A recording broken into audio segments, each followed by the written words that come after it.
So the Columbus Aviators pick up their first win in franchise history, 28-14 against the Dallas Renegades. I was at this game.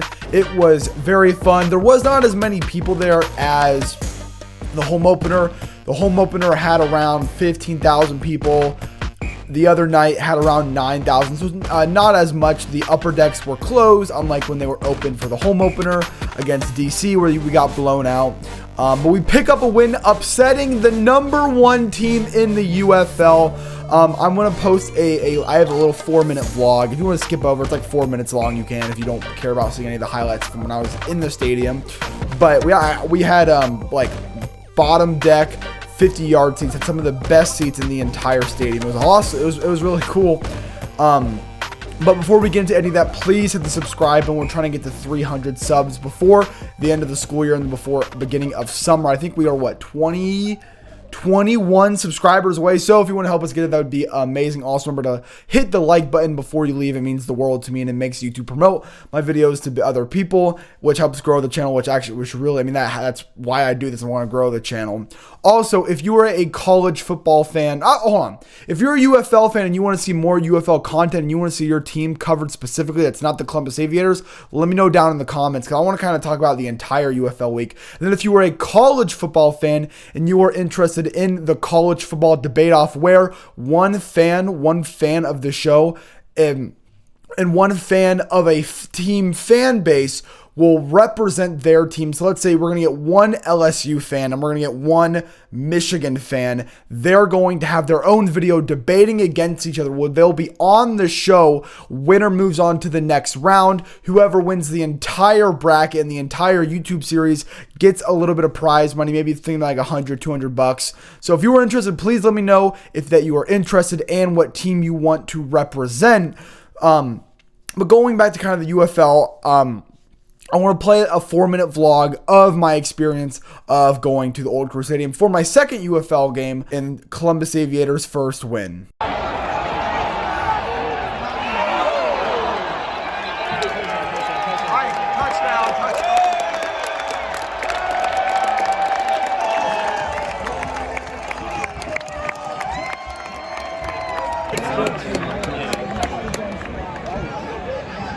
Nope. Hell no. Oh, we got it. Oh, we got it.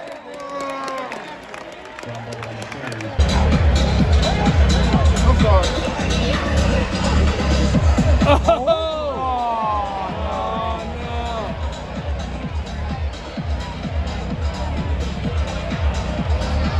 Distraction? Oh, I don't know. Oh, let's just hope the camera. That's a good review to really on the field stand.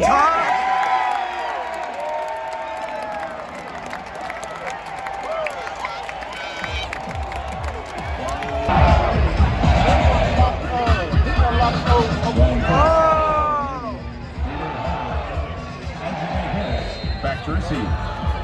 Oh!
after the play was over, personal foul, number 50 of the defense.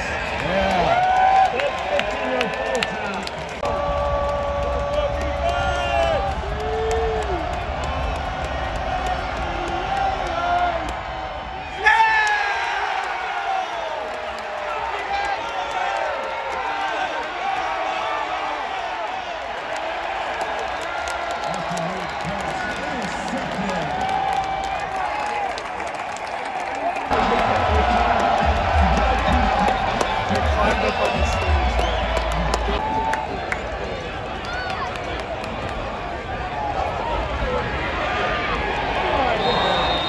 Pass complete to number 13 on Ted Ginn. Your final score, the Columbus Aviators 28, the Dallas Renegades 14. For your Aviators' first win in franchise history. That was super, super fun.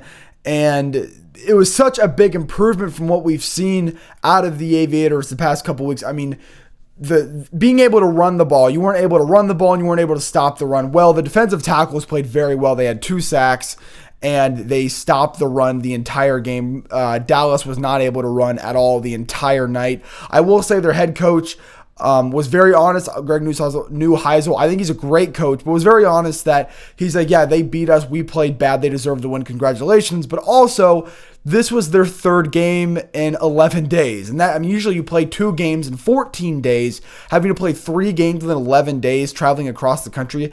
That's really, really hard. That's really, especially playing the same opponent back-to-back weeks. That's very difficult, I understand. But Aviators got their first when they were able to run the ball, especially that one drive to put up the 4th touchdown. It was a 97-yard drive, 18 plays, 17 running plays.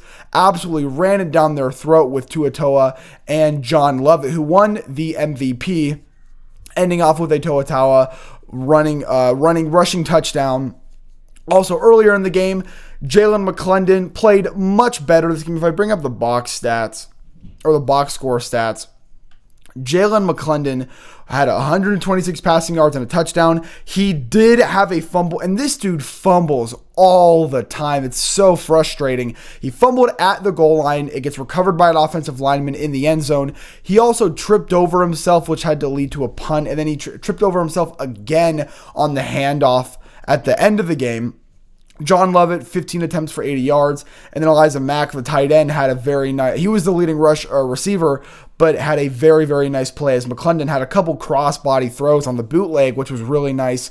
We saw a lot more of Kiki Chisholm, which I've been waiting for.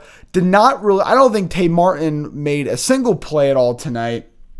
But if you look at the stats, Columbus had a total of 312 total yards compared to Dallas's 232. They had 126 passing yards, had 200 rushing yards, 9 penalties to Dallas' 10. The penalties were a mess. You had 19 flags thrown, 26 first downs for Columbus, 5 of 10 on 3rd down, 2 of 3 on 4th down, 64 total plays, and held the ball for 36 minutes and 38 seconds. Controlled the time of possession all day. They had 2 sacks, 3 TFL. So a good day. One thing, not only was it a good day from Columbus, it was a clean day. Yes, you had the Jalen McClendon fumble in the end zone, but it was very clean. I think Tua Taua also fumbled, reaching for the goal line. And then you had the trip play by McClendon. But aside from that, it was a very, very clean day. The team was very good they were 50%, but good on 3rd down. You kind of have to exclude that 3rd down at the end of the game just because, it's garbage time. He slipped. But very clean. If you remember last week when Columbus played Dallas, they had the pick 6 before half. So did not have a pick 6 at all. Austin Reed threw an interception at the end at the goal line to seal the game. That was awesome. And it's funny, a game-sealing interception, Columbus team beating a Texas team 28-14. It's Dallas. Ohio State, Texas played in Dallas in the Dallas Cowboy Stadium, winning 28-14. So I saw that. I'm like, oh, that's kind of funny. It reminds me of reminds me of that Ohio State-Texas playoff game. So yeah, that was awesome. Aviators get their first win in program history. Kind of going to some of the other games of the week. Louisville won in overtime, getting revenge it wasn't against Orlando, but for what happened against Orlando last week, resulting in a rule change, now winning 24-22 in overtime against Houston. They got a stop. That was cool. And really, because Louisville, their fan base is one of the best fan bases in the UFL. You look at the best 3 fan bases in the UFL, it's Louisville, Columbus, and St. Louis. And for kind of get this Louisville team, their first win was awesome. Because I kind of like this Louisville team. They have great uniforms, remind me of Michigan State. Their fan base and their stadium. The fans show up to the stadium every single week, even though they were 0-3. Now they're 1-3. DC had a game-winning interception against St. Louis, 28-22. St. Louis, I don't know what they're going to do because last week against, or maybe it was 2 weeks ago against Birmingham, the Silvers had to go out, played bad. They brought in this other kid, started 0-3, an interception and a pick six, 2 interceptions, but then had 3 touchdowns in the fourth quarter. Looked really, really good, but it wasn't really enough this week against DC and the reigning champs, as I know they had the week 1 loss to who they lost to St. Louis. DC gets their revenge, and really, I mean, now they've kind of righted that first loss. They're kind of at the top of the UFL, being the reigning champs, returning Jordan Ta'amu. You are losing Chris Rowland, as he is now at Orlando. That's something you miss. I mean, the reason why Orlando is like the number 1 team in the UFL right now is because of Jack Plummer and Chris Rowland and obviously Anthony Beck. So really, Orlando kind of took everything good out of St. Louis, but I like St. Louis's coach. And that backup quarterback did show a lot of heart against Birmingham, kind of having that comeback win in the fourth. Wasn't enough here on the road. You got near field goal range or like Hail Mary range, and it kind of just came down to a last-second underthrown pass that led to an interception that ended the game. The last game and the worst game of the week, Orlando going on the road at Birmingham, winning 16-0, shutting out the Stallions with new head coach AJ McCarron, who won 3 titles under Saban as quarterback. He played for St. Louis for a number of years, a couple years ago. But now, if you look on Twitter, the Birmingham Stallion fan base is fed up with AJ McCarron. They do not like him as a coach. Matt Corral just is not it. He was always decent at Ole Miss, bounced around practice squad in the NFL, was okay last year, had injury problems, and now this year they benched him in the third quarter. So we'll see if they want to bring him back starting next week or if they want to bring in a new guy. They fall to, I think, 1-3, which means Columbus, who was 0-3 at the bottom of the league, is now third highest in the league, as Houston is 1-3. They're at the bottom of the league. Louisville is 1-3. Birmingham beat them, so then they're there. And then you have Birmingham 1-3. And now Columbus, who, depending on, I mean, they're going to play Birmingham, so the standings are going to get set out. But with that win over Dallas, I mean, look, the first games they played against Orlando, that's the number 1 team in the league right now. You played DC, the reigning champs, number 2 team in the league. You played what was the number 1 team on the road without your head coach, almost won. Now you beat up the crap out of them at home. I mean, we're talking about if Columbus can beat Birmingham, Louisville, and they can beat Houston, sweep Houston, we're talking about like, man, if St. Louis messes up, Columbus could sneak in as the 4th seed. Remember, now it's just the top 4 teams in the league. So I don't know. I mean, I literally turned off the game last week because of how bad they looked. And man, they looked good this week. But we'll see. It was, 3 games in 11 days for Dallas on the road. That's not great. So, we'll see. But man, I mean, if Columbus can put this together, if Jalen McClendon can stop fumbling, if they can keep this running game going, and then kind of, because, I mean, the thing with, we have Kiki Chisholm and Tay Martin, who, I mean, at least Tay Martin's an NFL receiver. I mean, Columbus doesn't do any down the field passes. I've only ever seen 1 down the field pass. It was against DC before the half, and it got intercepted. I mean, Columbus does not throw down the field at all, and they're pretty good on special teams. They have a lot of great returns. So I don't know. I'm excited. The UFL has been great. I mean, obviously, we're not getting any more of these 16-9 games where it's just so boring. The scoring's weird. I mean, 24-22 in overtime, 28-14, 28-22, and then obviously 16-0 wasn't great. But the games have been great. I mean, even earlier in the year when there was a lot more like blowouts. I mean, 23-16 was great. 16-10, 15-13. 22-20, 19-9, that wasn't great, but 29-27. That game against Orlando and Louisville was amazing. 28-23, 34-30. The games are entertaining, and even if Columbus loses, if the games are good, the games are like averaging less than 900,000, a million viewers a game.